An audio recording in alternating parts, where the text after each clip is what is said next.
बच्चों, आज हम हिंदी व्याकरण के बहुत ही महत्वपूर्ण भाग विशेषण के बारे में पढ़ेंगे। विशेषण यानी कि विशेषता। विशेषण की परिभाषा। संज्ञा या सर्वनाम की विशेषता बताने वाले शब्दों को विशेषण कहते हैं। जैसे आम मीठा है, हरी पत्तियां तोड़ कर लाओ। शिवाजी वीर पुरुष थे, वह मेहनती लड़का है। यहाँ मीठा, हरी, वीर, मेहनती शब्द किसी न किसी चीज की विशेषता बता रहे हैं। आम मीठा है, पत्तियों का रंग हरा है। शिवाजी वीर थे, लड़का मेहनती है।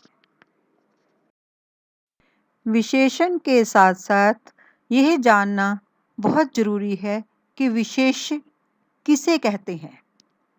विशेषण शब्द जिस संज्ञा या सर्वनाम की विशेषता बताते हैं उन्हें विशेष्य कहते हैं। जैसे सुंदर बच्चा, हरा पेड़, गरम चाय, वीर राजा, लाल गुलाब। यहाँ बच्चा, पेड़, चाय, राजा, गुलाब विशेष्य हैं और सुंदर, हरा, गरम, वीर, लाल विशेषण हैं। विशेषण के भेद। विशेषण के 4 भेद हैं। गुणवाचक विशेषण, संख्यावाचक विशेषण, परिमाणवाचक विशेषण, सार्वनामिक विशेषण। इसे संकेतवाचक विशेषण भी कहते हैं। गुणवाचक विशेषण। जो विशेषण संज्ञा या सर्वनाम के गुण, दोष, रंग, आकार, स्वभाव, दशा यानी स्थिति, अवस्था आदि के बारे में बताते हैं उन्हें गुणवाचक विशेषण कहते हैं। उदाहरण, वह भला आदमी है। सोहन सदाचारी लड़का है। हरीश दुष्ट लड़का है। मास्टर जी सांवले हैं। स्वार्थी लोग काला बाजारी करते हैं। पत्रिका में प्रकाशित कहानियां मनोरंजक होती हैं। यहाँ भला, सदाचारी, दुष्ट, सांवले, स्वार्थी, मनोरंजक गुणवाचक विशेषण हैं। गुणवाचक विशेषण के प्रकार। गुण, दोष, रंग, काल, देश, दिशा, आकार, दशा, स्पर्श, स्वाद और गंध बताने वाले शब्द जैसे चतुर, धार्मिक, मूर्ख, निर्दयी, लाल, नीला, दैनिक, साप्ताहिक, स्थानीय, देशी, पूर्वी, उत्तरी, मोटा, पतला, शेष, युवा, कोमल, कठोर, मीठा, नमकीन, सुगंधित, खुशबूदार आदि गुणवाचक विशेषण कहलाते हैं। संख्यावाचक विशेषण। जो विशेषण संज्ञा या सर्वनाम की संख्या के बारे में बताते हैं उन्हें संख्यावाचक विशेषण कहते हैं। जैसे 1, 2, 4, पहला, पांचवा, आधा, दोनों, तीनों, चारों, दुगुना, तिगुना, सैकड़ों, असंख्य आदि। ये शब्द गणना का बोध कराते हैं, इसलिए ये संख्यावाचक विशेषण के अंतर्गत आते हैं। जो अभी हमने संख्यावाचक विशेषण की परिभाषा के बारे में जाना, अब हम जानेंगे कि संख्यावाचक विशेषण कितने प्रकार के होते हैं। संख्यावाचक विशेषण 2 प्रकार के होते हैं, निश्चित संख्यावाचक, अनिश्चित संख्यावाचक। निश्चित संख्यावाचक। जो शब्द निश्चित संख्या का बोध कराएं उन्हें निश्चित संख्यावाचक विशेषण कहते हैं।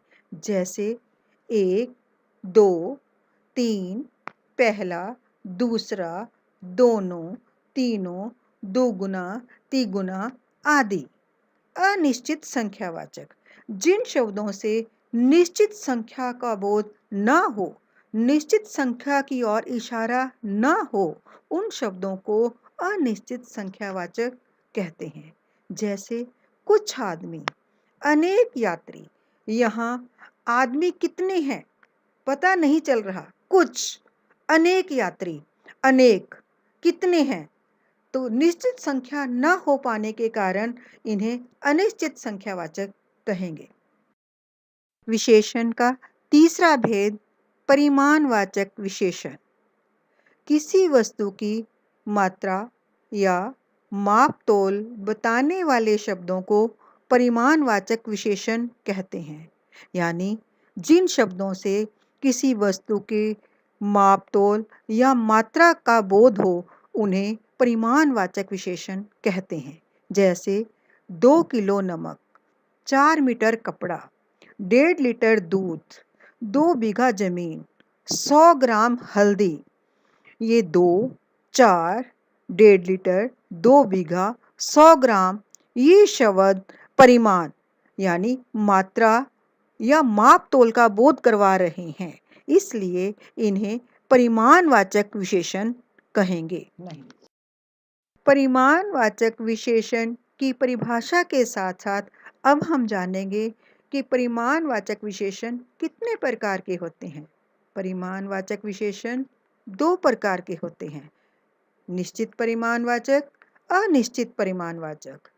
निश्चित परिमाणवाचक, जो शब्द निश्चित परिमाण यानी निश्चित मात्रा या माप तोल का बोध कराएं, उन्हें निश्चित परिमाणवाचक विशेषण कहते हैं।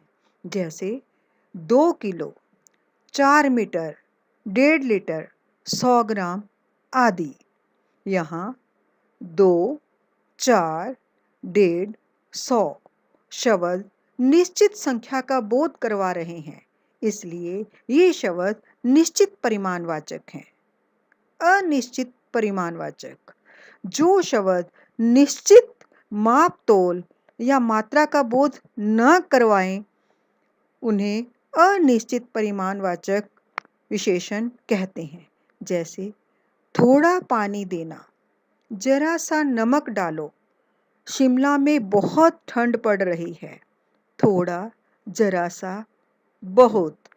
निश्चित बोध न करवाकर अनिश्चित बोध करवा रहे हैं, इसलिए यह शब्द अनिश्चित परिमाणवाचक है। विशेषण का चौथा भेद, सार्वनामिक विशेषण, जिसे संकेतवाचक विशेषण भी कहते हैं। सार्वनामिक विशेषण की परिभाषा, जो सर्वनाम शब्द विशेषण के रूप में प्रयुक्त होते हैं, वे सार्वनामिक विशेषण कहलाते हैं। इन्हें संकेतवाचक या निर्देशक विशेषण भी कहते हैं। जैसे यह गीत किसने लिखा है, इस थाली में परोसो, यह सूटकेस मेरा है, वह सूटकेस आपका है। यह, इस, वह, ये शब्द यहाँ संकेत के रूप में प्रयुक्त हुए हैं, इसलिए ये संकेतवाचक विशेषण हैं। बच्चों, अभी हमने विशेषण की परिभाषा तथा उसके भेदों की जानकारी उदाहरण सहित प्राप्त की। अब हम उसी से संबंधित अभ्यास करेंगे। पहला वाक्य, प्राचीन काल में एक लालची राजा था। इस वाक्य में प्राचीन, एक, लालची, 3 यानी कि प्राचीन गुणवाचक विशेषण, एक संख्यावाचक विशेषण और लालची गुणवाचक विशेषण है। दूसरा वाक्य, हमारा घर दूसरी मंजिल पर है। दूसरी यानी कि निश्चित संख्यावाचक। आजादी की लड़ाई में असंख्य वीरों ने अपने प्राणों की आहुति दी। असंख्य यानी संख्या का निश्चित बोध नहीं हो रहा, इसलिए असंख्य ये अनिश्चित संख्यावाचक विशेषण है। भैया को थोड़ी सब्जी देना, थोड़ी अनिश्चित परिमाणवाचक। बाजार जाकर 2 किलो चावल ले आओ, 2 किलो, निश्चित परिमाणवाचक। गंदा पानी मत पियो, गंदा। गुणवाचक विशेषण। प्रत्येक छात्र को 100 रुपये जमा करवाने हैं। इस वाक्य में प्रत्येक और 100 दो विशेषण हैं, संख्यावाचक विशेषण हैं। भाषा स्वाभाविक व सरल है। इस वाक्य में स्वाभाविक और सरल दोनों गुणवाचक विशेषण हैं। हारने पर 3 गुना लगान देना पड़ेगा। 3 गुना यानी कि निश्चित संख्यावाचक। नुकीले पत्थर पर पैर पड़ने से वह घायल हो गया। इस वाक्य में नुकीले और घायल दो विशेषण हैं। ये दोनों गुणवाचक विशेषण हैं। यह कुल्हाड़ी मेहरी है। यह शब्द संकेत कर रहा है, इसलिए यह सार्वनामिक विशेषण, जिसे संकेतवाचक विशेषण भी कहते हैं, है। जो अभी हमने विशेषण भाग का कुछ वाक्यों के रूप में अभ्यास किया। मैं आशा करती हूँ कि आप गृह कार्य के रूप में कुछ और वाक्यों का अभ्यास अवश्य करोगे। धन्यवाद।